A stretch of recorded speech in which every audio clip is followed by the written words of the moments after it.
The income statement is probably the most common financial statement and the most well-known one among boutique owners. But if you are brand new to this world and the whole idea and concept of financial statements is just super overwhelming for you, then this episode is going to be for you.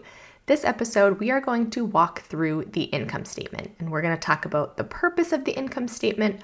We're going to walk through the general layout and how to read and understand it, and then we're going to wrap it up with some specific numbers and ways that you can begin to analyze the numbers on your income statement to help you grow and make your boutique even more profitable. So, without further ado, let's dive in. Hey there, and welcome to the Boutique Bookkeeper Show, where we take the mystery out of your money and make your numbers make sense. I'm Megan, virtual bookkeeper and bookkeeping coach, and I love helping female boutique owners just like you finally feel confident about the financial side of your business. If you're tired of feeling anxious every time you have to open QuickBooks, or if you're making sales but constantly left wondering, where did all that money go? You're in the right place. We'll cover all things bookkeeping and taxes, all in plain English, so you can be less intimidated by the numbers and finally start to use them to help you grow a profitable boutique. So, if you're ready to stop avoiding this whole numbers thing and start keeping more of the money you make, grab your coffee and your calculator and let's dive in.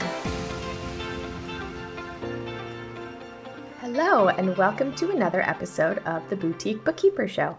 I am your host, Megan, and today we are starting a little mini-series of episodes that introduces you to the basic financial statements. And your financial statements are kind of like the end product of all of your bookkeeping efforts. You get to use these financial reports to not only help you file your taxes, but they really tell the story of how your business is performing financially. There are three basic financial statements: the income statement, the balance sheet, and the statement of cash flows. And we're going to be looking at each of these individually over the next couple of weeks. But today we are going to start with probably the most well-known report, and that is your income statement. You may have also heard this called the profit and loss statement or a P&L, but they are all the same thing, just with different names. And the purpose of the income statement is to help you see all of your business's income and expenses over a given period of time.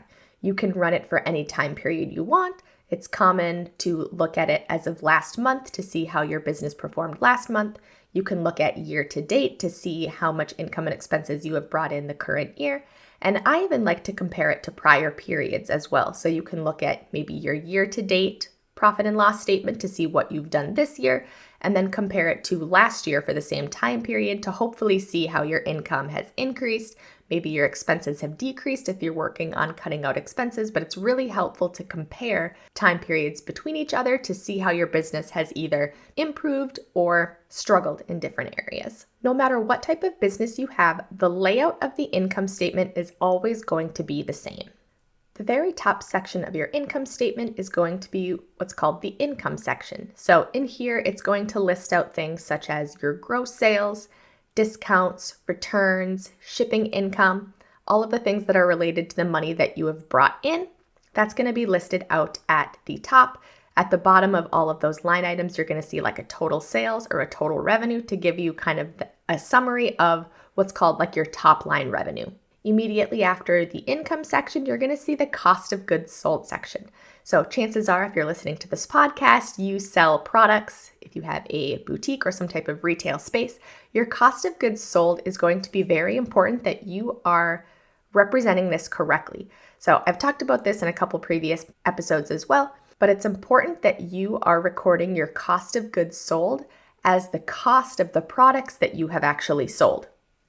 You want to make sure that when you're buying inventory, you're recording that as inventory purchases. And then when you sell those products, the cost of those products is being expensed as your cost of goods sold at that time. Because what this allows you to do is immediately compare the income for a given time period to the cost of the products you've sold. And when you subtract those two, you end up with your gross profit, which shows the actual profit that you have earned on those products that you sell. If you are expensing your inventory purchases as your cost of goods sold when you're buying them, you're never going to have a true representation of what your gross profit is because you're always comparing your income for a given time period to what you have purchased. And as you know, in retail especially, it's very seasonal, so you might be buying a lot more inventory in the fall and the end of summer to meet the demands of the Christmas season a couple months on. So it's going to be really important that you are recording your cost of goods sold accurately so you can see your accurate gross profit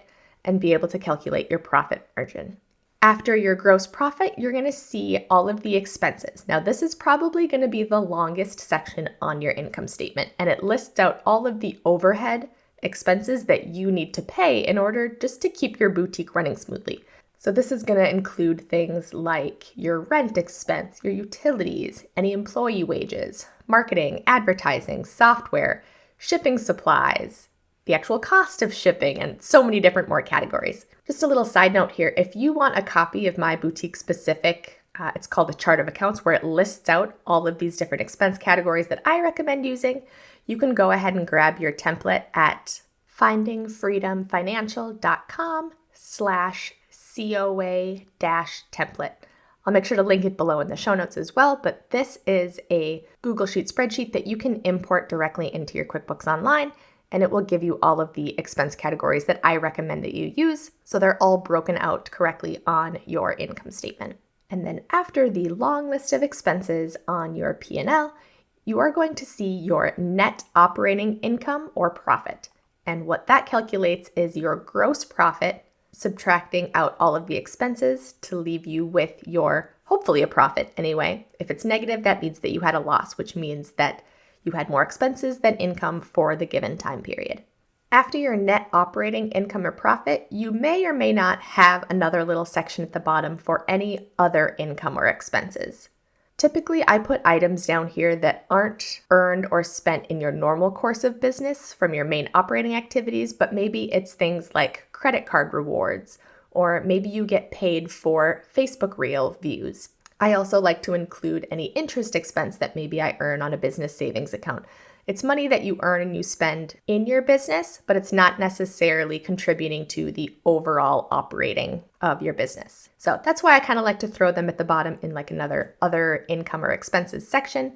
But after that, you're going to see the net profit or loss if it's a negative number, and this is what's known as your bottom line. So this is going to take your operating income, add and subtract out all of those other income and expenses items to give you your bottom line. This is exactly what you have earned or lost in your business over whatever time period you are viewing this report for.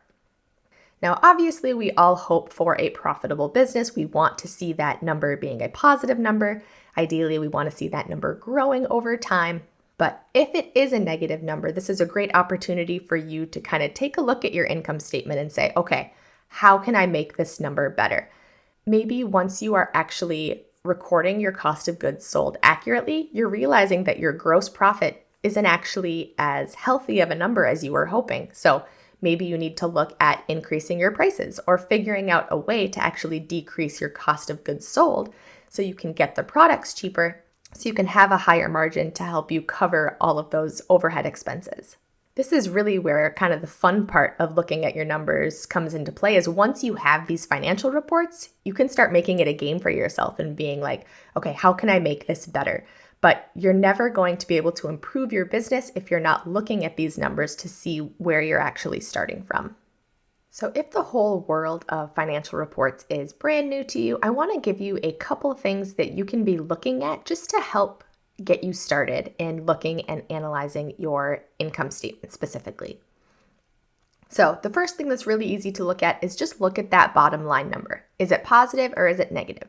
Obviously, if it's positive, it means that you earned enough to help pay for all of your expenses and you had some profit or money left over. Obviously, that's the goal, right? We don't want to necessarily run a hobby that's costing us money. We want to be able to earn a profit to help support our families, to continue building this dream business of ours, right?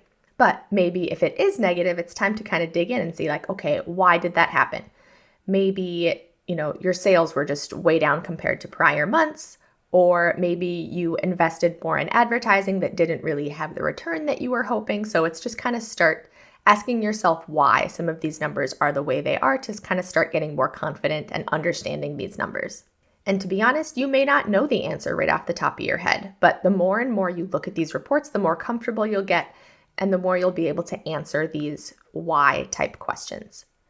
The next thing I want you to look at is figuring out what your profit margin is. So your profit margin in a retail business is really the driving force between whether or not your business is going to be profitable or not. So to calculate your profit margin, you're going to need to grab two different numbers from your financial statements. So first, you're going to calculate out your net product sales, which is going to be your gross sales minus your discounts minus your returns. That's going to be the net money that you brought in strictly from the sales of products in your store. Once you calculate that out, you're going to grab your cost of goods sold number. So I'm just going to kind of talk through some numbers here so you kind of follow along what I'm saying here. So let's just say in an example, you had $100,000 in net sales. You had $115,000 in gross sales minus $10,000 in discounts minus $5,000 in returns. That's what gets you the $100,000. Now let's say that your cost of goods sold was $40,000, which means that the products you sold for the net amount of $100,000, they cost you $40,000.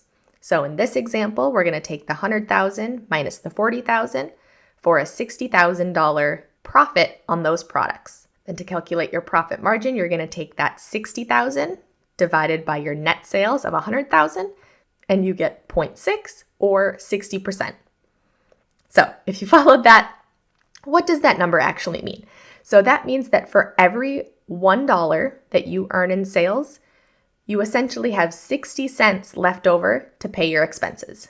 40 cents of that dollar goes to just covering the cost of that item that you'll probably use to replenish that inventory at some point.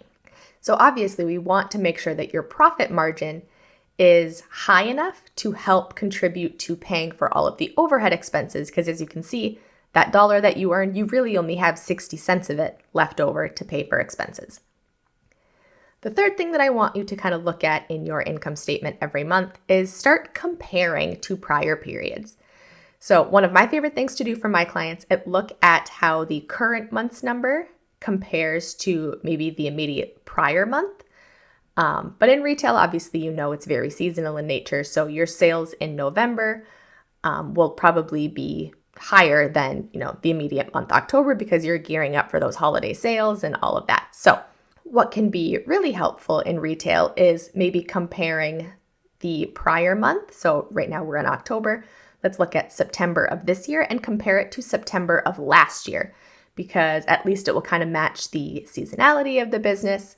Obviously, you have to take into consideration things like, how the economy is doing. Some years are just going to be down compared to other years. But, in general, obviously, you want to see a business that is growing, that is having higher income. But you also want to make sure that as your income grows, your expenses don't grow a lot higher where it's eating up any extra profits that you might have. So it's really helpful to compare where you are this year compared to last year to see how things have hopefully grown over time. And once you have more than 1 year's worth of bookkeeping in, say, QuickBooks Online, you can also use prior months to help estimate what future months will look like. So let's say that, again, here we're in October. Let's say that we have September of 2024 to look at and September of 2025. We can start to use that now to say, hey, we can start projecting out what our 2026 is going to look like, because we have 2 years worth of bookkeeping.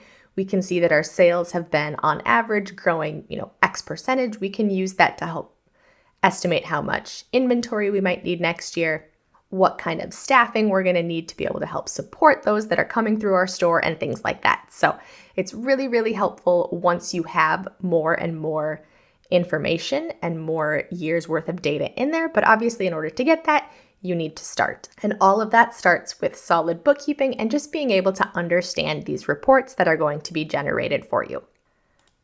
All right, so just a recap on what we learned about the income statement today. So we talked about the purpose that the income statement has for your business. We talked about understanding the layout and what each of the different sections represent. And then we kind of dove in and talked about some different numbers that you can be looking at to help you determine how your business is performing, and different numbers to look at to really help analyze the income statement for your business. Now, if you're more of a visual person and maybe you want to take this a little step further, I actually go more in depth on the financial statements in the free masterclass that I have on my website. It's called Make Your Money Make Sense. And to start off in that masterclass, we actually look at these 3 financial statements and look at them in a little more detail. So if you are a more visual person and you want to see how these all numbers are represented, I'd love for you to join me there. You can register at findingfreedomfinancial.com/masterclass. I'll also link it below in the show notes, but that might be a great resource for you to really help and grasp these financial statements for your business. But that's all that I have for you guys today. Be sure to tune in next week for another episode on this mini-series where we will be looking at the balance sheet in great detail. So I will see you there. Hey there, and thanks for hanging out with me today. I hope that I shared something that helped you feel just a little bit more confident in understanding all the numbers in your boutique business. If you found this helpful, don't forget to go and leave a rating and review on Apple Podcasts. That's the best way for other boutique owners just like you to find this podcast so I can help them feel just a little bit more confident in their numbers as well. If you have any questions about what you heard today, hop on over to Instagram and send me a DM at Finding Freedom Financial. I'll be back again real soon, but in the meantime, go implement or take action on something you learned today. I promise your future self will thank you.